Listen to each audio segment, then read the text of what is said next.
Hello and welcome to Q News. This is the first English language TV channel run by overseas Pakistanis and primarily to bring information on Pakistan and the UK and the world to the large community here in the UK. And today is a very important day news-wise because former Prime Minister and Chairman of Pakistan Tehreek-e-Insaf, Imran Khan, was arrested this morning after a local court in Islamabad declared that he had indulged in corrupt practices, quote unquote, and I'm emphasizing that because this is an ongoing case and it will also undergo many appeals. The High Court and the Supreme Court are bound to review it, and in the coming days Mr. Khan might get bailed out. But certainly this is a rather dark day because there's a history of prime ministers getting arrested, put into jail, disqualified from politics, and it has been going on since 1950s. So what has been happening to Imran Khan in the recent weeks and months, unfortunately, is a continuation of the trend that Pakistan's history has seen. What we're going to today is speak to some of his close associates, other journalists here in the UK, as well as members of other political parties, and seek their reactions as to how this situation is unfolding and how is this verdict being viewed by different segments of Pakistani society, both within Pakistan and abroad. So hello viewers, we are now joined by Dr. Humayun Momand, who is a senator in the Parliament of Pakistan and a member of Pakistan Tehreek-e-Insaf, a close associate of former Prime Minister Imran Khan. Dr. Momand, welcome to Q News. We would like to first start with your reaction to this extraordinary development today in Pakistan. Well, thank you very much for taking me on today. Well, it's very unfortunate incident. It's unfortunate because of few reasons, right? The reason number one is that we have been hearing this for the last 1.5 years of bringing the level playing field.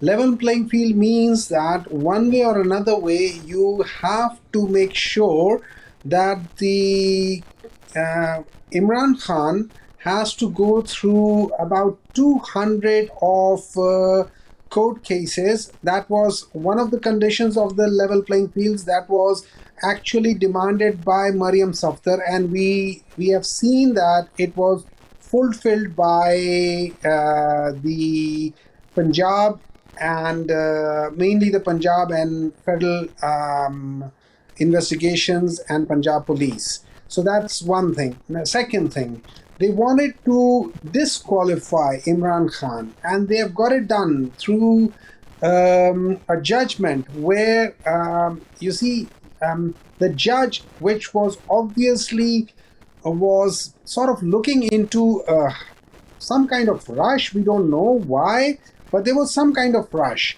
Although yesterday when the High Court said that you have to go through the whole case again, yes, he never said that not to do it in one day or do it in many days, but at least what we have seen is that Imran Khan was not allowed to present his power of 4 individuals who would testify on his behalf. Now, when I see things like that, I smell a rat. I see as it was a biased judgment. I see as if justice was not done. I see as if a fair trial was not, was not done. So that actually, the free trial, if you do not do that, that actually violates the Constitution of Pakistan.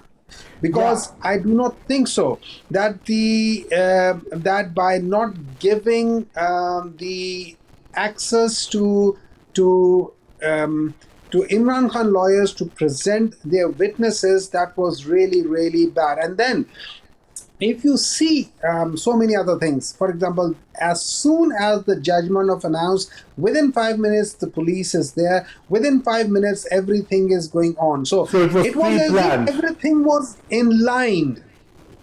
Okay, so Dr. Mohammad, this particular case, which was being heard by a sessions court in Islamabad, accuses Mr. Khan of selling state gifts and not declaring them in his returns before the Election Commission of Pakistan. So, do you think these charges are trumped up? You see, this is totally false accusation. Let me put it like this. I've got certain assets with me. Let's say I've got a car or I've got something, right? And if I sell that car, I do not have to disclose that at the end of the year when I'm filing my returns.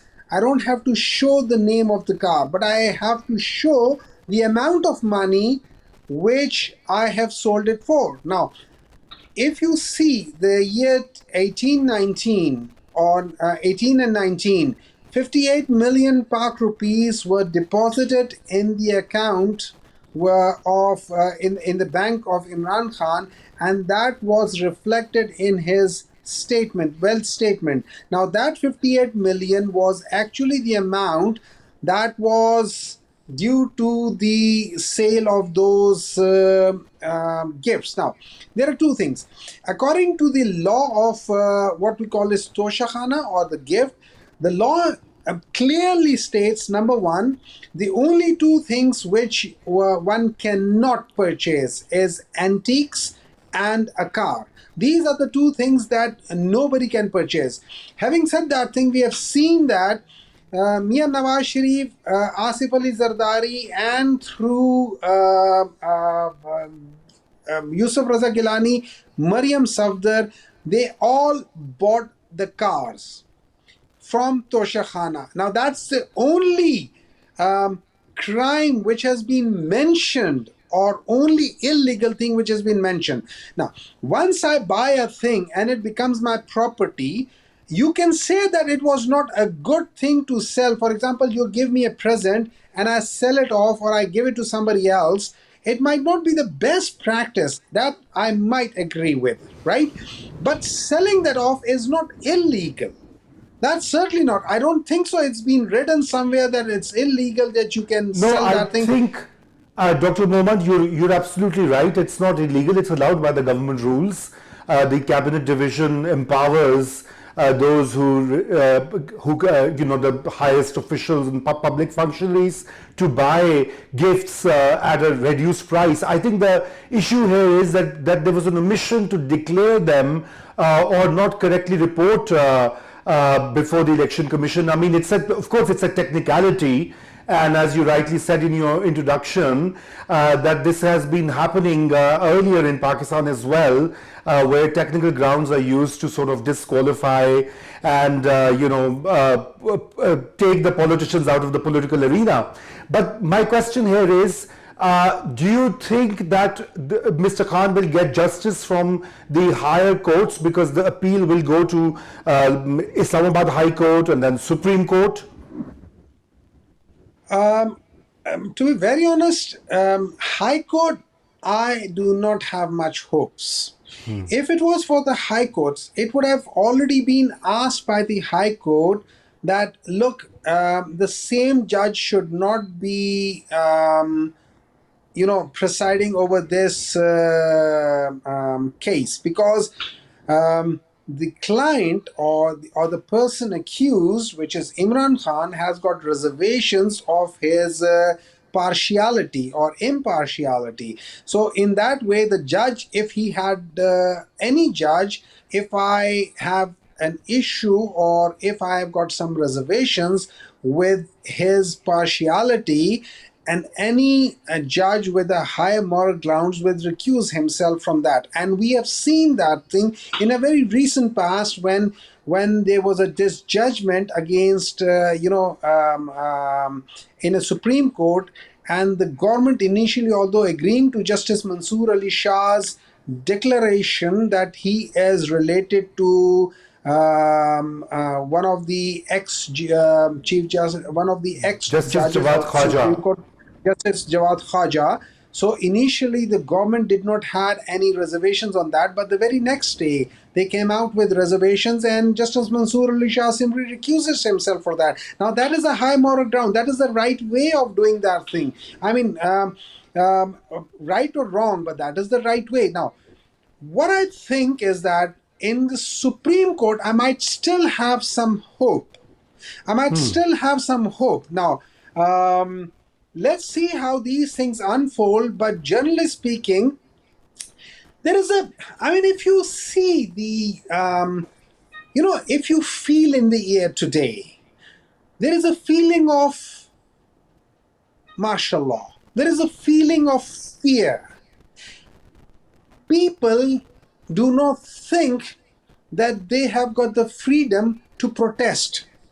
Protest in a peaceful way, on a political thing. Now, these kind of things, I do not feel it's a comfortable thing. I do not feel it is a right thing, because things are simmering.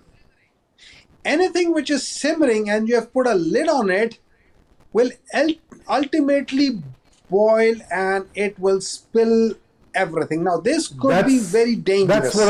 That's what I wanted to ask you, Dr. Mohammed, because last time when Mr. Khan was arrested on May 9th, there were protests across the country. Some of those protests turned violent, particularly in front of the military installations, the Corps Commander's house in Lahore, the GHQ and other places. Even the Radio Pakistan building in Peshawar was burned down. So should we be bracing up for more protests today and tomorrow? Look, what I think is that it was very unfortunate what happened on 9th of May. It was very unfortunate, and I think those who was actually involved in it, they took an active part in burning, and there is very clear evidence on them that they were part of it. They were not just present in the surrounding based on the geofencing, but there was a proof of they were actually doing the vandalism. So yes, they should be punished. There is no second question about that, right? Now, coming to the second part of it, that I think this fear of for people who belong to Pakistan Tehreek-e-Insaf, which is now the 10th largest political party in the world, this fear of you cannot go out or you will be apprehended is not a good thing for democracy in general. It would not be a good thing for Pakistan in particular. And especially, this will bring more hatred in the hearts of the people who love their leader, or who have got great regards for the leader who stood over there, and he did not run out of the country just to save himself. So something like this, I think this peace protest should be allowed. No television channel is allowed to show anything like that. So there is a kind of, the air is full of uncertainties, the air is full of fear, the air is full of hatred. People are calling each other, people are calling us what to do. All the leadership is behind, the bars and things like that. We as leadership cannot take chances on the life of those who are there as well. So although we are the leadership, there are already reportedly thousands of PTI workers in detention, and certainly I know it's a tough call for parliamentarians and leaders like you. But I would also ask you that, it has been many weeks, I mean more than 80 days since these arrests were made, and many senior leaders and workers, they have been held. There's talk of military courts that they might try them. But what has been the role of judiciary the Supreme Court of Pakistan, which is the guarantor of the constitution and the fundamental rights. Are you satisfied with their performance, with their judgments? Because thus far, I haven't really seen anything tangible coming out of the Supreme Court verdicts, either on the detained PTI workers or the censorship that you were mentioning, because Mr. Khan's name cannot be even repeated on Pakistani television channels. Now, you see, what my personal opinion is with respect to the constitution. The constitution was grossly violated when the elections in the two provinces was not upheld within 90 days period of time. Now, yes, we all have been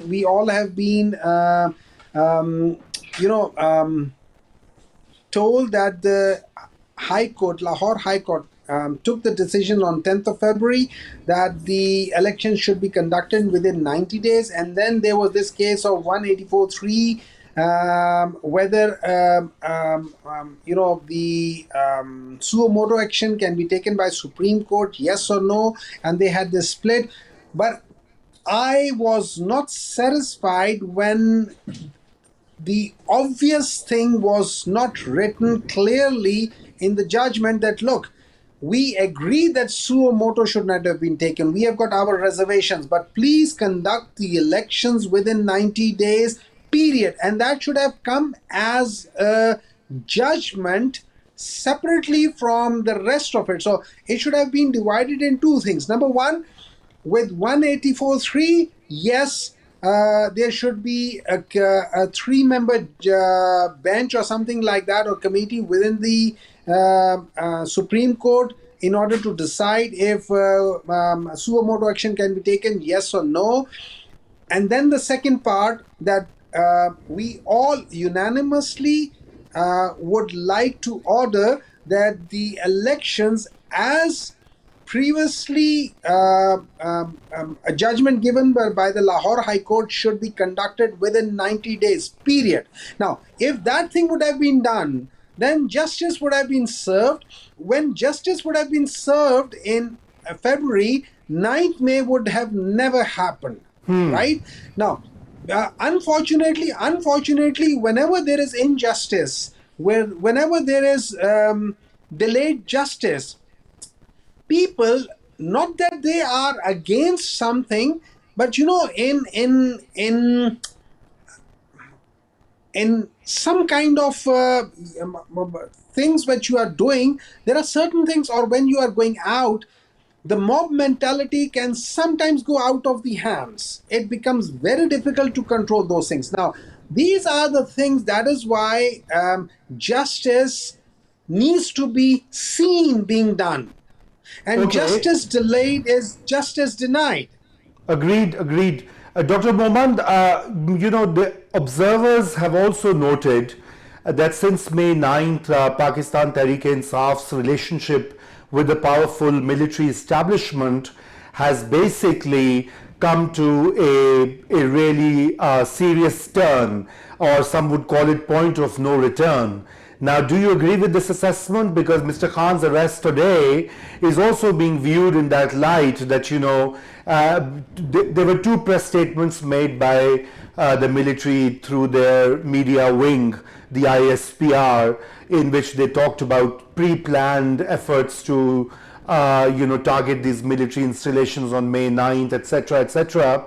Of course, courts will verify if there's an independent inquiry, we'll find out the truth. But do you agree with this observation by many Pakistan watchers and analysts that this is like the relationship is severed and there's no chance for an immediate repair in the short term?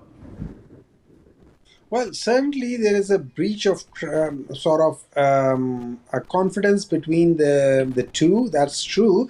But having said that thing, you see, I personally, as a person who believe in democracy, I personally think that the armed forces of any country should not be indulged in such political things. And because politics as it is, it's a kind of animal that if you are sucked into, some kind of allegations will be thrown at your end. Now, if you really want to stay aloof of that, you really don't want to be called a party to it, then one must not get involved in that thing, because otherwise, whether you like it or you don't like it, you might be seen as being biased towards one side or the other side, and especially when one side is repeatedly addressing the towards the camp of the establishment and saying that we need a level playing field.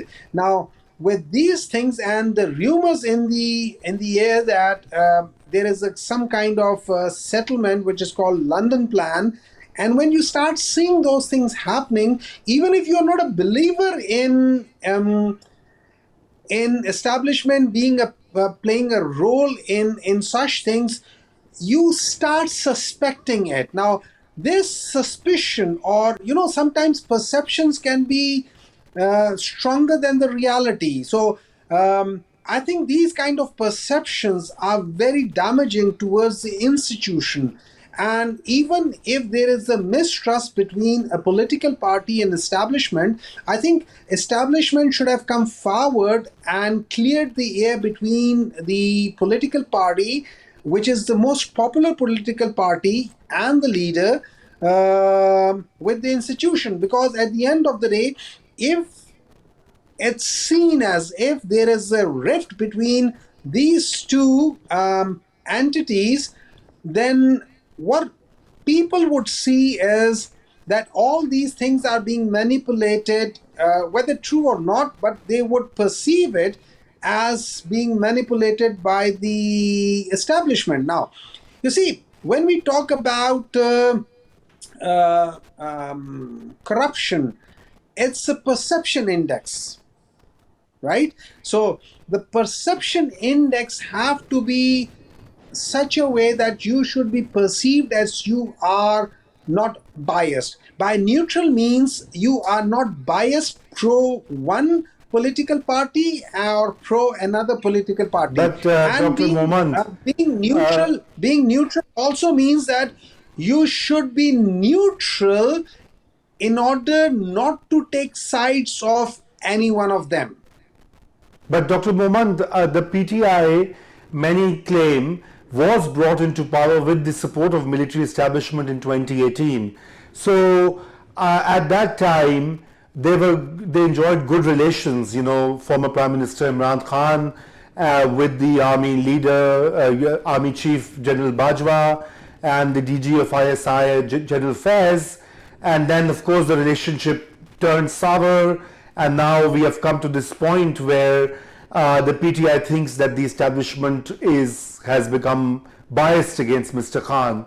But should it not be calling for a different political strategy to work with other political parties and forces, instead of either wanting establishment's favor or opposing it? You see, I'm not in favor of asking for any favors from the establishment. I'm certainly in favor of having a sort of a neutral relationship with the establishment, so that we do not be seen as anti each other, because that's damaging for the country in particular. Having said that thing, coming to 2018 elections, and establishment seeing as if they are pro Imran Khan, maybe yes, maybe true. How I see things may be slightly different, and I see based on evidence, right?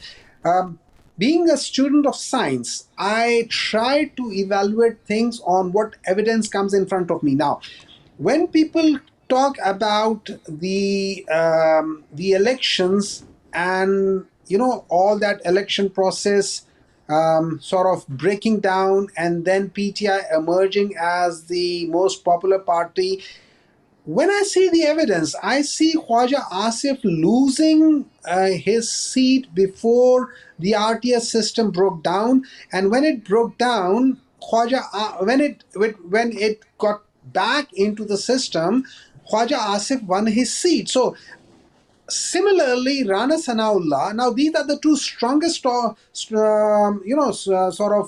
stalwarts of Pakistan Muslim League Noon. So, if I see that the strongest of the candidates were losing before the system broke down, and they won when the system went back up, I kind of think, wow, was that pro PTI or was that pro PMLN? Now, how I see things, if you know Imran Khan, he's a kind of guy that you can't control. He's not a horse that you can sit on and you can ride. He's a free horse. He would run wherever he would like to run. So you can't control him. Now, so how the establishment would like to control him? By keeping the balance of power in their hand. So what they will do is that if they see that the Pakistan Tehreek-e-Insaf is winning simple majority seats, they will try to bring it down by 10 or 12 seats, and keeping that balance of power in their hands, so that whenever they ask the BAP party or the MQM party and certain other elements within the PTI, the so-called moles or the insiders, right, which is always there, right? The movie Inception, there's always an insider somewhere. So all these people, that is how they try to control Imran Khan. Otherwise, controlling him, oh my God, you must be kidding, right? So I think they probably liked Imran Khan, and who did not. But at the same time, they were very skeptical about his attitude. They were very skeptical about his personality. He is so dominating a personality. If he's sitting in a room and there would be, even let's suppose, even if the president of USA is over there, Imran Khan will steal the show over there. I mean, you can see that. Even the most strongest of the presidents and prime ministers sitting in the room, Imran Khan would be right in the middle of it. And if you see any other prime minister or president, they will be standing right somewhere in the corner, So that personality of his went against him. So that is where they try to control the Pakistan Tehreek-e-Insaf as a political party, not to have a simple majority. Thank you. Thank you, Dr. Mohammed. We wish we had more time and we would have continued this, but we'll definitely get back to you. And thanks for your time. And we hope there'll be justice, and the superior courts would give a fair trial and due process to Mr. Khan. Thank you. Thank you very much.